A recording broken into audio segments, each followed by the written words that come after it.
But problem یہ ہے senator صاحب، یہ میں نے اس لیے پوری اتنی لمبی ایک داستان بیان کی کیونکہ 2011 آنورڈ سے ہر سال ایک گندم کا بحران ہے. یہ باتیں سب کو پتہ ہے کرنا کیا ہے، کس طرح سے اس کو اوورٹ کرنا ہے، لیکن آج بھی 2024 میں بدترین معاشی بحران کے ہوتے ہوئے بھی گندم کا بحران نہیں ہم اس کو پریونٹ کر سکے، چاہے وہ کیئر ٹیکر گورنمنٹ ہو، چاہے وہ الیکٹڈ گورنمنٹ ہو، چاہے وہ تحریک انصاف کی گورنمنٹ ہو، چاہے وہ پی ایم ایل این کی گورنمنٹ ہو. جی السلام علیکم، بسم اللہ الرحمن الرحیم. ہماری بھی سب سے پہلے تو میں آپ بتا دوں کہ اس کا تھوڑا سا سیرا شاید آپ کو میرے دن میں جو سب سے پہلے اسپیچ کی تھی سینٹ میں، ڈاکٹر صاحب کو یاد ہوگا، وہ میں نے کی تھی آج سے 5 دن پہلے، جس میں نے ایشو ریز کیا تھا کہ اس وقت گندم کا بحران ہے اور وہ کیسے سسٹمیٹکلی اس سسٹم میں کہہ رہا ہے کہ لوگوں نے کیسے پیسہ بنایا. اور میں ایک تھوڑا سا اختلاف کروں گا جو ڈاکٹر صاحب نے کہا کہ یہ بحران وہ نہیں جو پہلے رہا. اس بحران کی نوعیت یہ ہے کہ محکمہ خوراک پنجاب نے باردانہ دینے سے یا بوری دینے سے کسانوں کو زیرو انکار کر دیا. یعنی کہ محکمہ خوراک پنجاب اس دفعہ کسانوں سے گندم خریدنے سے انکاری ہو چکا ہے. پہلے بھی خریدتے تھے 10 لاکھ 20 لاکھ، اس دفعہ زیرو، یعنی کہ محکمہ خوراک نے کہا جی ہم نہیں خریدیں گے. سو جو گندم ہے وہ منڈیوں کے باہر 2000 2200 2500 روپے، بھوسا مہنگا ہو چکا ہے، گندم سستی ہو چکی ہے. یہ وہ بحران ہے، اس کا کوئی کمپیریٹیو نہیں ہو سکتا. لیکن جو مزے کی چیز ہے ہماری بھی وہ آپ کو سوچیں، سسٹمیٹکلی کرپشن کیسے کی. پہلے پی ڈی ایم کی گورنمنٹ نے کہا جی اس طرح کرتے پاکستان میں اسٹریٹجک ذخائر کم ہو گئے تو اس لیے امپورٹ کرنی چاہیے، انہوں نے ڈیفر کر دیا. جب کاکڑ گورنمنٹ آئی، نگران سیٹ اپ آیا، انہوں نے کہا جی ٹی سی پی بائی نہ کرے کیونکہ ہمارے پاس پیسے نہیں ہیں، آپ اس طرح کریں پرائیویٹ سیکٹر کو 1 ملین ٹن یعنی کہ 10 لاکھ ٹن امپورٹ کرنے کی اجازت دے دے. مزے کی بات یہ ہے کہ وہ 10 لاکھ امپورٹ ہو گئی، سپٹمبر میں آ گئی. اکتوبر کی 22 تاریخ کو اچانک آؤٹ آف نو ویئر نگران گورنمنٹ نے ای سی سی کے تھرو اوپن اینڈڈ اپروول دے دی. اور جس وقت اپروول دی اس وقت پاکستان میں 48 لاکھ ٹن ذخائر گورنمنٹ کے پاس موجود تھے، اور سب سے امیزنگ 65 لاکھ ٹن کے ذخائر پرائیویٹ سیکٹر کے پاس، یعنی کہ فلور مل، فیڈز مل اور پرائیویٹ جو سٹاکسٹ ہے ان کے پاس. یعنی کہ پاکستان میں 1 کروڑ ٹن کے ذخائر موجود تھے جب نگران گورنمنٹ نے فیصلہ کیا کہ جی اوپن اینڈڈ اپروول. اور مزے کی بات ہے کہ 22 اکتوبر کو اپروول ہوتی ہے، 1 نومبر کو پہلا جہاز، میں نام جہاز آپ کو اس لیے بتا دیتا ہوں تاکہ پاکستان کے لوگوں کو پتا ہو، 22 اکتوبر 2023 کو اپروول ہوئی اور 1 نومبر کو کراچی میں پہلا جہاز جس کا نام آلٹس ہے ALTUS وہ آ کے لنگر انداز ہو گیا. یعنی 8 دن کے اندر اس اپروول کے بعد، مطلب یہ تھا کہ وہ جہاز یوکرین سے روانہ نہیں، وہ جہاز کراچی کے باہر کھڑا تھا، اس کو صرف اپروول کا انتظار تھا اینڈ دے نیو اٹ، ان کو پتا تھا کہ اپروول ہونے والی ہے. 5 تاریخ کو دوسرا جہاز جس کا نام الینا ہے اور اپنا 5 تاریخ کو تیسرا جہاز جس کا نام میگنم ہے. 3 جہاز کنزیکٹیولی 14 دن کے اندر اس اپروول کے بعد لگ گئے. اب مزے کی بات یہ ہے کہ یوکرین سے گندم آنے میں کم از کم 25 دن کا ٹوٹل چاہیے. ایل سی کھلتی ہے، بینک جائیں گے، کانٹریکٹ ہوگا، وہاں سے جہاز روانہ ہوگا. لیکن 13 دن کے اندر 3 جہاز 50 ہزار میٹرک ٹن گندم لے کے کراچی پہنچ گئے. کسی میں بہت بڑا پیسہ بنا. اور سب سے بڑی بات جو آپ کو حیران کر دے گی، جب یہ گندم آ رہی تھی تو یوکرین کا ریٹ پوری دنیا کو پتا ہے کہ پاکستان کی گندم مہنگی ہے، یوکرین میں سستی ہے. ان کو گندم ملی تھی 2800 2900 3000 روپے لینڈڈ کاسٹ کراچی میں. جو ہمارے پاس پنجاب میں گندم ہے، اچانک گورنمنٹ پنجاب ایک کام کرتی ہے، انہوں نے کہا جی پنجاب کی گورنمنٹ جو کہ گورنمنٹ کے پاس پڑی ہے، یہ ہم 4600 روپے سے نیچے کسی فلور مل کسی کو نہیں دیں گے، اگر آپ نے لینی ہے تو 4600 روپے میں اٹھا لیں. اب یوکرین کی گندم 4200 میں پنجاب میں مل رہی تھی، اور جو پنجاب کی اپنی گندم نے کہا جی ہم 4600 سے نیچے نہیں دیں گے. اس کے ساتھ ایک شرط بھی ایڈ کر دی، 4600 میں گندم اٹھائیں گے لیکن آپ نے اس کو سبسیڈائز یعنی کہ گرین تھیلے میں سستا آٹا سکیم کے تحت لوگوں کو دینی ہے.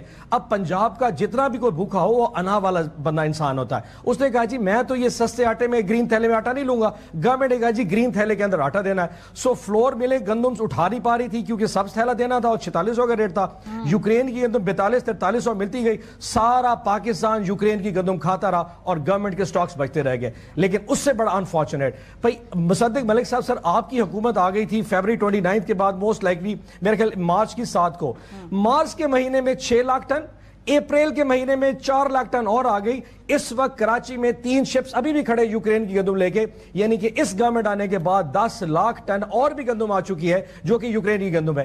جب آپ یہ اسٹریٹجی بنائیں گے تو پھر پیسہ کہاں سے آئے گا لینے کے لیے. اور ایک اور انفارچونیٹ بھئی، آپ کو رمضان پیکیج دینے کا شوق تھا کیونکہ آپ نے ویڈیوز بنانی تھی، آپ نے بتا انہوں نے 90 ارب روپے کا، ایز پر دیم 90 ارب روپے 35 ملین لوگوں کو سستا آٹا اسکیم نے میدا وہ بیسن ملا آٹا کرا دیا جی، وہ جی ہم نے سستا آٹا اسکیم چلانی ہے.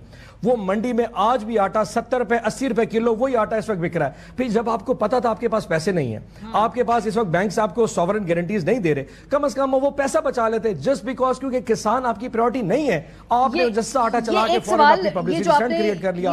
And on the top of it مزے کی بات، اچھا ایک اور چیز آپ کو سجیشن کر دوں، ملک صاحب نے کہا میں دل جلے، میں ان کو سجیشن دوں سر آپ اس وقت حکومت میں ہیں، آپ اس طرح کریں کہ جو سیکٹری فیڈرل سیکٹری ہے، جو فیڈرل منسٹر تھا فوڈ کا، نیشنل فوڈ کا، پنجاب کا جو فوڈ منسٹر تھا، پنجاب کا فوڈ سیکٹری تھا، پنجاب کے وزیر اعلیٰ بیٹھے ہیں اور اس وقت کے آپ کے پرائم منسٹر ہیں، یہ 6-7 لوگ ہیں. آپ انکوائری کر کے ذرا کھل کے آئے نا سر، ڈرنا کس چیز کا؟ آج پنجاب کا کسان اگر رو رہا ہے نا ملک صاحب، یقین کریے اللہ نے آپ کو موقع دیا ہے، انویسٹیگیٹ کریں ان کو. یہ کہتے تھے نا کہ ہر ایک وقت آئے گا ایکسپوز کرنے کا، آج وقت آئے ان کو ایکسپوز کرنے کا. آپ کریں نا ان کو ایکسپوز دنیا کے سامنے کہ کس نے کتنا پیسہ بنایا.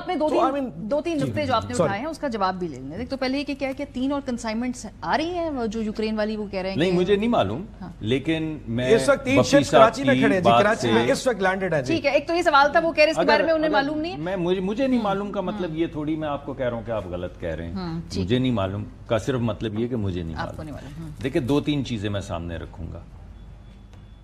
دیکھیے اگر میں اپنے دوست سینیٹر بپی صاحب والی بات لے کر چلتا تو مجھے چاہیے تھا کہ میں بھی ایک خاص سال اٹھا لیتا اور اس خاص سال میں بتاتا کہ کیسے پہلے امپورٹ کی گئی چینی، پھر کہا گیا کہ ایکسپورٹ کرنی ہے، پھر کہا گیا پنجاب گورنمنٹ میں، یہ بار بار پنجاب گورنمنٹ کا ذکر کر رہے ہیں کہ ہم سبسڈی دے دیتے ہیں، پھر بتایا گیا کہ سبسڈی کیسے ڈسٹریبیوٹ ہوئی ہے. لیکن یہ تو کوئی جواب نہیں ہے نا، کیونکہ پھر آپ مجھے بتا دیتے کہ آپ کی پرانی حکومت میں یہ ہوا ہے. میں نے تو آپ کو ایک سسٹمک انالیسس کر کے بتایا ہے کہ دیکھیے اس کے اندر پرابلم کیا ہے. اور اون صاحب کہہ رہے ہیں کہ لوگ اس میں پیسے بناتے، تو میں کیا کہہ رہا ہوں؟ میں بھی کہہ رہا ہوں کہ لوگ اس میں پیسے بناتے ہیں. اون صاحب اگر کہہ رہے ہیں کہ اس کی انویسٹیگیشن ہونی چاہیے تو میں کیا کہہ رہا ہوں؟ میں تو آپ کو کہہ رہا ہوں کہ انویسٹیگیشن ہو رہی ہے، انویسٹیگیشن شروع ہے اور لوگ سامنے آئیں گے. لیکن میں اگر یہ کہوں کہ اون صاحب کی رپورٹ کی انویسٹیگیشن کے بعد تو ہوا کچھ نہیں، تو پھر وہ اون صاحب کہیں گے کہ آپ کی انویسٹیگیشن کے بعد کیا کچھ ہو جائے گا. تو یہ بالکل گفتگو کہیں نہیں جائے گی. میں کوشش کروں گا کہ ایسا دکھے کہ جتنی چینی کی یہ ہیرا پھیری ہوئی ہے وہ پی ٹی آئی کے دور میں ہوئی ہے، اور یہ ثابت کرنے کی کوشش کریں گے عوام کے سامنے کہ جتنی ویٹ کی ہیرا پھیری ہوئی ہے وہ پی ایم ایل این کے دور میں، یا یہ تو شکر خدا کا کہ کیئر ٹیکر ہے تو ہمیں ڈائریکٹ ہماری گردن نہیں شکنجے میں، ورنہ تو شاید اون صاحب مجھے گفتگو بھی نہیں کرنے دیتے آج. لیکن اب نہیں کہہ سکتے نا، کیئر ٹیکر کے بہت سارے لوگ آپ کی کیبنٹ میں ہیں. اس سے کوئی فرق نہیں پڑتا نا. جس بندے کی ذمہ داری ہے، یعنی آپ کیبنٹ کے کسی بندے کو اگر اگلی حکومت میں لیتے ہیں تو اس حکومت کی ذمہ داری تو نہیں لے رہے ہوتے نا. اگر وہ شخص ثابت ہو جائے کہ کسی شخص نے 2 نمبری کی ہے تو اس کا احتساب تو ہوگا. لیکن آپ یہ تو نہیں کہہ سکتے کہ فلاں وقت میں ایک صاحب پیپلز پارٹی میں تھے، وہ بعد میں پی ٹی آئی میں آ گئے تو پیپلز پارٹی کی ساری ذمہ داری جو ہے وہ پی ٹی آئی پہ آ گئی. یہ تو ایسی بات نہیں ہے. لیکن جو اصل بات ہے وہ وہی ہے. مجھے نہیں لگا کہ بپی صاحب کی اور میری گفتگو میں کچھ بھی فرق تھا. صرف یہ ہے کہ انہوں نے ایک ایگزامپل دی، میں نے بغیر نام لیے، بغیر پی ٹی آئی کا نام لیے، بغیر چینی کی رپورٹ کا نام لیے، بغیر اس کے کانسیکوینس کا نام لیے، میں نے آپ کو ایک جنیرک انالیسس کر کے بتایا کہ پرابلم ہے کہاں پہ.